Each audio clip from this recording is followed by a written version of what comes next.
We need to do more to protect employees' rights, especially in Georgia. Let me tell you, well, she's not my boss, okay? My boss is another company.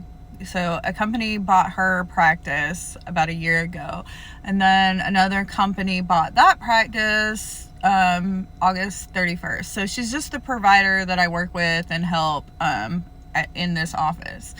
So I don't get paid lunch breaks. When I work full days with her a couple days a week, I take an hour lunch break because I don't get paid for those. On the other days, I'll work through my lunch and get off early so that I can handle the things I need to handle. So yesterday, well, mind you, she's a lot older and she can be rather slow and she gets pretty behind on her patients. So come lunchtime, she usually has a couple patients left in the room. And I've been here for 13 months. She knows that I'm going to take my lunch break, and we usually make sure all the labs, whatever's done before I need to leave, right? So yesterday, she's got 2 patients left at like 5 to 12, and she knows I'm getting ready to leave, and she comes out of this patient's room and she's like, Natasha, I need you to do a COVID test on this patient. And I looked at her and I was like, okay, that's fine. Like, I'll swab and test them, but you're going to have to read the results because I'm not going to be here. Those tests take 15 minutes and I'm going to be out on my lunch break.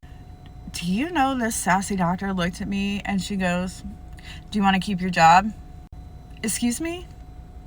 I don't get paid, and I'm not in the business of doing anybody favors right now because ain't nobody doing me favors. And I looked at her and told her I will walk out right now and you can do it yourself and I won't come back. Do not ever talk to me like that. Threaten me with my job if I don't stay and read a COVID test for you. Which I was actually surprised that she had the balls to say that to me, because she knows we're both very stubborn people and I'd just give it right back to her and that I wasn't going to do it, especially if she threatened me. But that also goes to show, like, she probably could say something to my employer, and if my employer wasn't happy with it or whatever be the case, like, even though I don't get paid to be there on my lunch break, Georgia's a free will fire if you want to. Like, you don't even need to have a reason. So, it could happen, but guess what?